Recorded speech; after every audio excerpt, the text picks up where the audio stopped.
Assalamualaikum warahmatullahi wabarakatuh. Saya Syafrida Anissa Afiani dari kelas B akan menjelaskan artikel yang berjudul Kontribusi Ottoman untuk Sains dan Teknologi. Kontribusi Utsmaniyah terhadap sains dan teknologi selama 600 tahun pemerintahan mereka tak terkira. Artikel ini adalah garis besar singkat dari kegiatan ilmiah Ottoman dan institusi terkait yang membawa kebangkitan budaya, sains, dan pembelajaran dalam peradaban di seluruh dunia Islam dan sekitarnya. Untuk memberi contoh kontribusi ilmiah Ottoman, penulis berfokus pada dua contoh penting dari astronomi dan geografi pada abad ke-16, yaitu dasar dari Observatorium Istanbul dan pencapaian Taqi al-Din di dalamnya, pembuatan peta dan pembuat peta seperti pelaut terkenal Piri Reis, Saidi Ali Reis, dan Macar Ali Reis. Pertama, pengaturan panggung. Dalam sejarah dan perkembangannya, fitur-fitur inovatif dari sains Ottoman terlihat jelas dan beragam. Akibatnya, sulit untuk menghubungkan perubahan radikal dalam sejarah Ottoman dengan peristiwa tertentu atau untuk memulai dari tanggal tertentu. Kekaisaran meluas dari Eropa Tengah ke Samudra Hindia dan berlangsung selama berabad-abad dengan menjaga keseimbangan kekuatan dengan Eropa modern. Perkembangan periode ini membentuk warisan yang merupakan identitas budaya dan warisan ilmiah Turki masa kini, serta merupakan bagian penting dari sejarah intelektual beberapa negara Timur Tengah, Afrika Utara, dan Balkan. Utsmaniyah juga mendapat banyak keuntungan di mata pelajaran non-muslim dan tetangga Eropa mereka, dan menyediakan kondisi kerja yang sangat menguntungkan bagi para ilmuwan dan berbagai bidang, termasuk kedokteran, astronomi, dan matematika. Dengan mengundang mereka untuk melakukan studi di pusat-pusat penting sains dan budaya di dalam dunia Islam, melibatkan jasa ilmuwan dan seniman dari barat atau timur sesuai kebutuhan tanpa memperhatikan agama atau kebangsaan adalah praktik yang mampan dan menguntungkan di Kekaisaran Ottoman. Artikel ini memberikan gambaran umum dengan contoh-contoh dari pembentukan dan perkembangan sains Ottoman dan kegiatan ilmiah di bidang geografi dan astronomi. Selanjutnya, kedua, astronomi. Studi astronomi dalam peradaban Islam dimulai pada hari-hari awal. Observatorium adalah salah satu lembaga ilmu pengetahuan dan pembelajaran Islam yang paling maju dan salah satu tanda titik tertinggi peradaban Islam.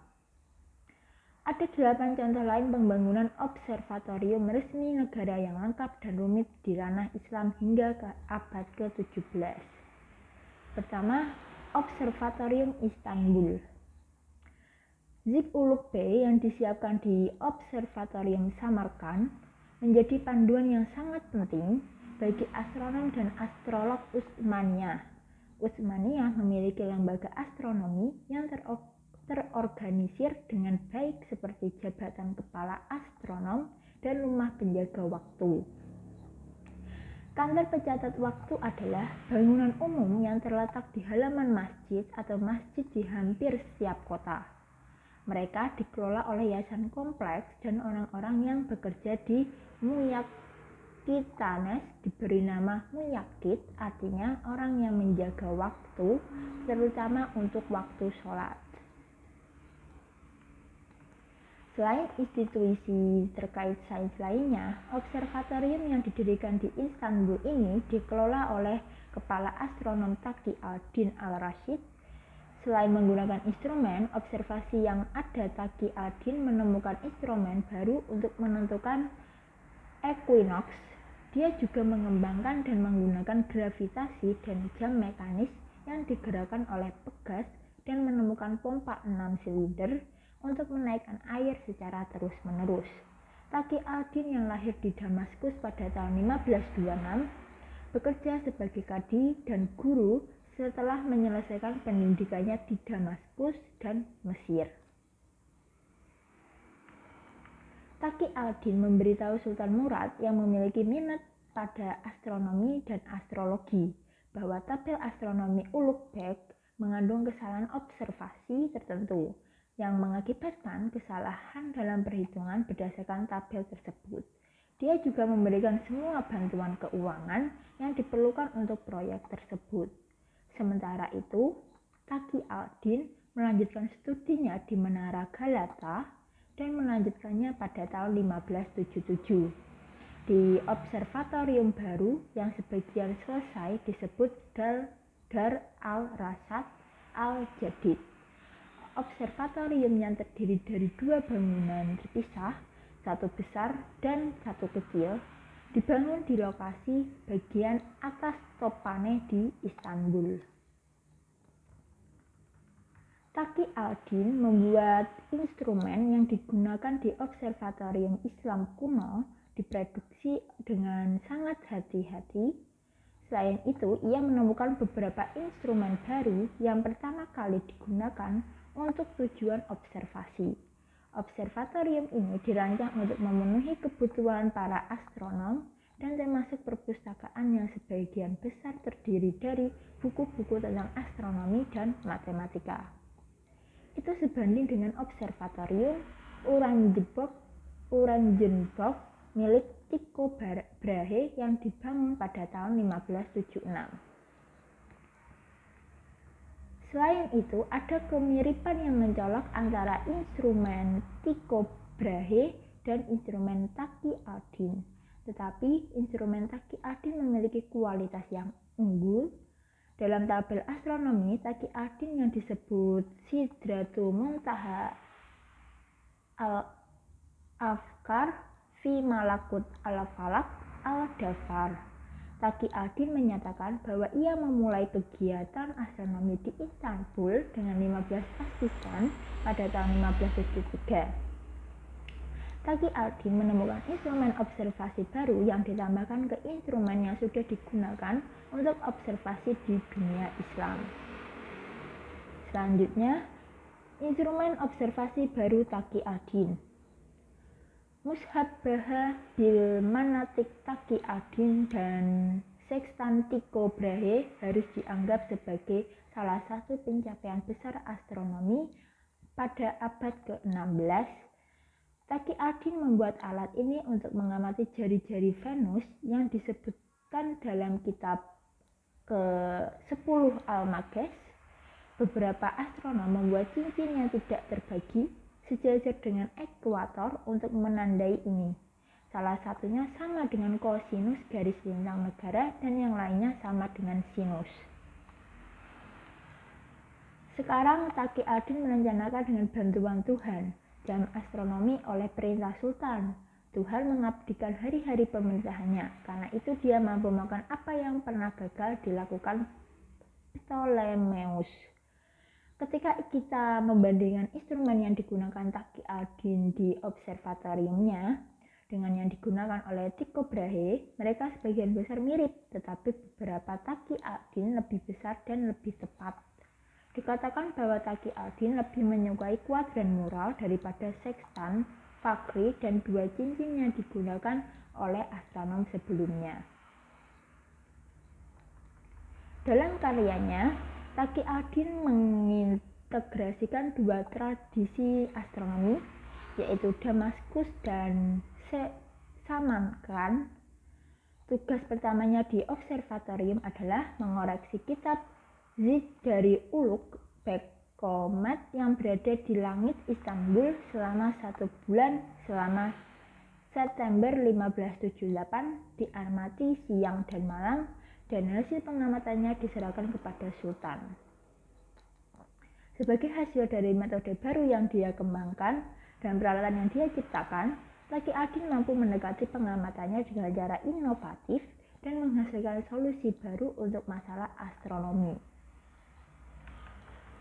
Dia juga mengganti penggunaan sistem berbasis desimal untuk yang seksagesimal dengan menyiapkan tabel trigonometri berdasarkan pecahan desimal. Dia menentukan derajat ekliptika sebagai 23 derajat 28 40 yang sangat dekat dengan nilai arus 23 derajat 27, mengingat nilai yang diketahui saat ini adalah 61 detik. Metode yang dia gunakan namanya lebih tepat daripada metode Copernicus dan Tycho Brahe.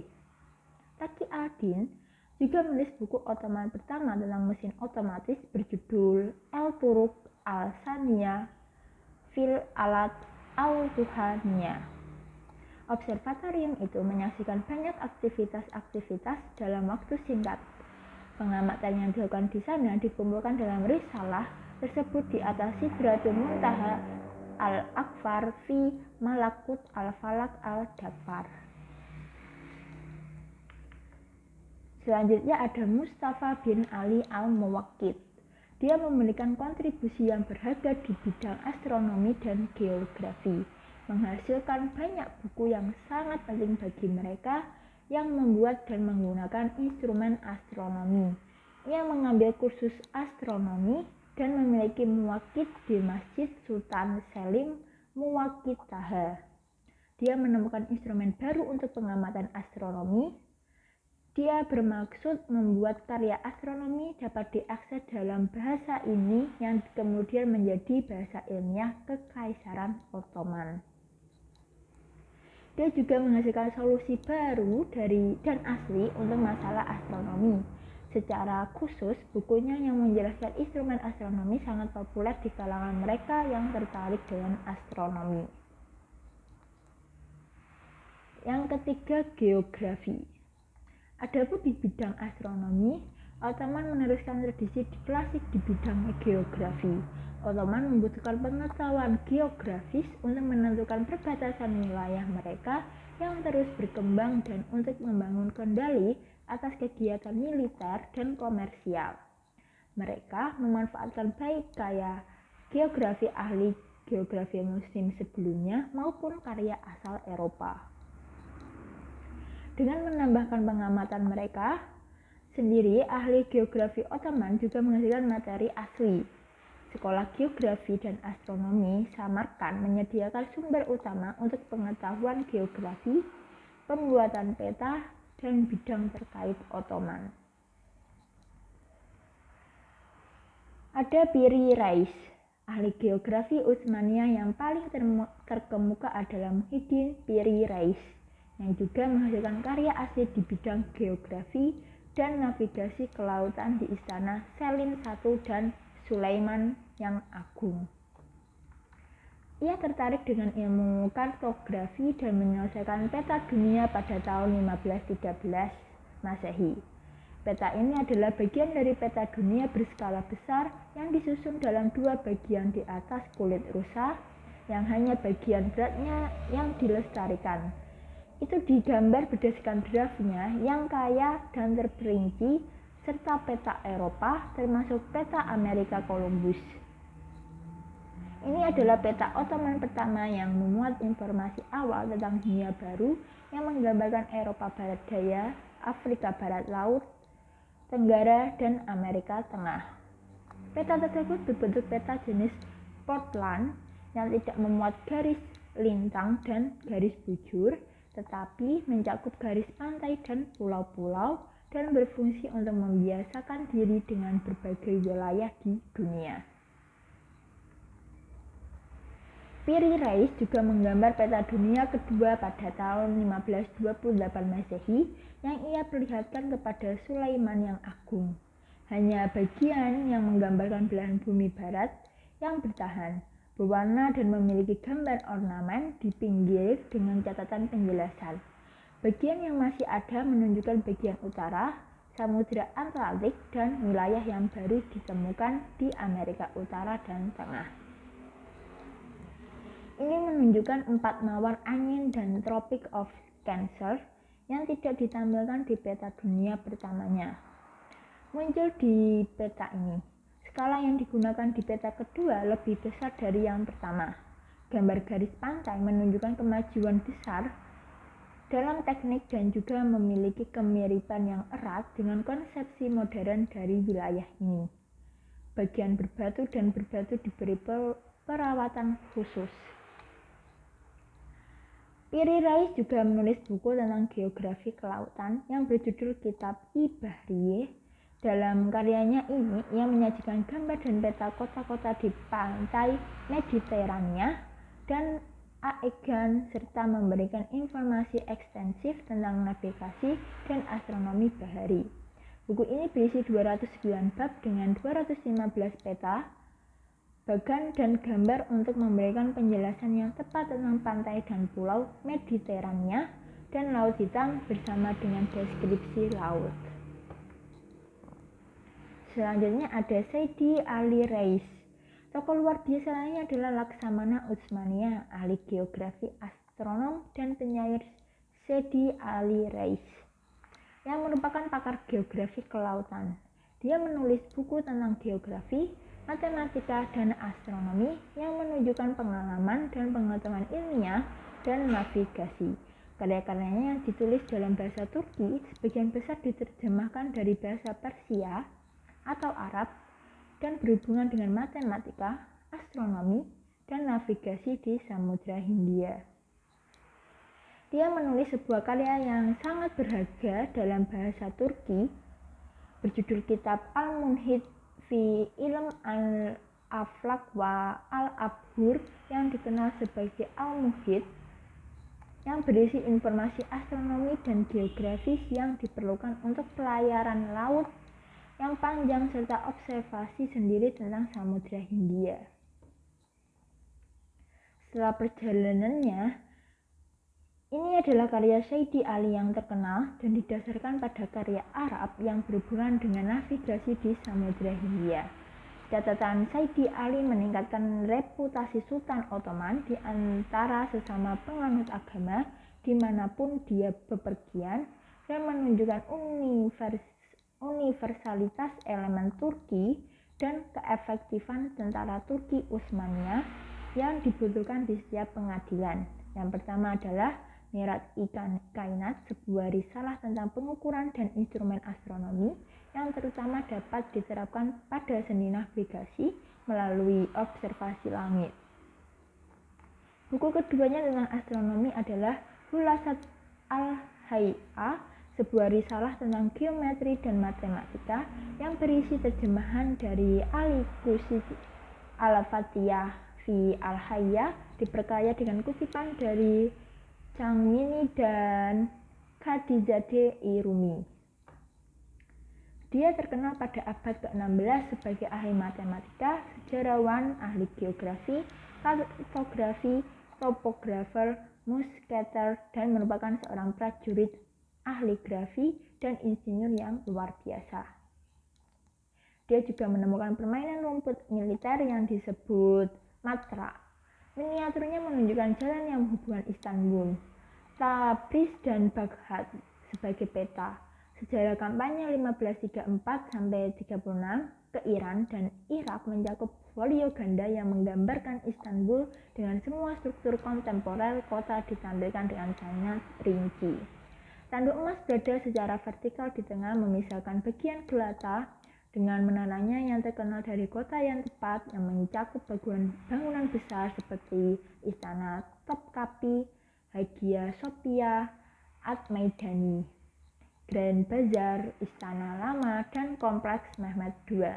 Sebagai dokumen utama studi Istanbul pada tahun 1530-an, industri tersebut merupakan contoh genre lukisan topografi yang digagas oleh Nasuh yang berlanjut selama berabad-abad. Peta daratan Matraki dianggap sama dengan peta maritim pelabuhan Piri Rais yang dapat ditemukan di Kitab Bahriye. Dua karya Matraki lainnya yang berisi miniatur penting dari sudut pandang geografis. Di salah satu yang disebut Tahrik Fatri Sinklos wa Estergon wa Istolni Belgrad, Matraki menggambar penginapan antara Istanbul dan Budapest serta kota Nice, Toulon, dan Marseille selama kunjungan Barbaros dan armada Ottoman yang dengannya dia datang. Sebagai anggota pemerintahan, Nasir menemani Sulaiman Agung dalam berbagai kampanye dan dengan cermat mencatat kejadian-kejadian dan menggambarkan kota-kota dan pelabuhan-pelabuhan yang ditaklukkan oleh Ottoman. Karya lain abad ke-16 di bidang geografi yang memuat informasi tentang penemuan geografis dan dunia baru adalah buku yang berjudul Tarikh-i-Hilmi Garbi, kemungkinan ditulis oleh Muhammad di perpustakaan Museum Istana Topkapi, Istanbul. Terdapat atlas yang berjudul Ali Macer Rais Atlas. Mereka digambar di atas daun perkamen dan diikat dengan kulit, membentuk volume kecil yang menarik. Sebagai sebuah karya seni, atlas ini tentunya termasuk yang paling sukses.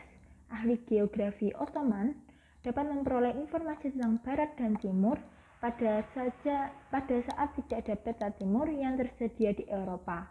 Ini menunjukkan bahwa Ottoman lebih maju di bidang ini daripada yang diperkirakan sebelumnya. Kontribusi Ottoman untuk geografi termasuk kartografi sangat signifikan, luas dalam konten, dan memiliki tempat yang pasti dalam sejarah geografi. Ahli geografi Utsmania, khususnya kartografer, memberikan kontribusi yang sangat signifikan, dan mereka dapat dikatakan telah membentuk jembatan antara kartografi Islam abad pertengahan dan modern. Kesimpulannya, kontribusi Ottoman untuk sains dan teknologi selama 600 tahun memerintah atas domain yang sangat besar tidak dapat diukur. Di atas hanyalah garis besar singkat dari beberapa kegiatan ilmiah Ottoman dan institusi terkait yang membawa kebangkitan budaya, sains, dan pembelajaran dalam peradaban di seluruh dunia. Ada banyak karya luar biasa yang dapat memandu peneliti masa depan yang tertarik pada subjek ini. Peluang untuk studi lebih lanjut berlimpah, karena contoh yang disajikan dalam makalah ini tentu dapat diperpanjang untuk mencakup persentase yang lebih besar dari kontribusi besar yang dibuat Ottoman selama 600 tahun. Tradisi ilmiah klasik yang menghasilkan karya-karya terbaiknya pada periode paling megah kekaisaran ditetapkan dalam lembaga ilmiah dan pendidikan yang telah disebutkan secara singkat di lingkungan ilmiah yang didirikan dan dikembangkan di sekitar lembaga ini. Namun, tradisi klasik Utsmania dipertahankan selama fase kedua sains Utsmania ini. Ketika banyak terjemahan dan transfer dibuat dari bahasa-bahasa Eropa dan bertahan dengan beberapa elemen dasarnya hingga paruh kedua abad ke-19. Sekian dari saya. Wassalamualaikum warahmatullahi wabarakatuh.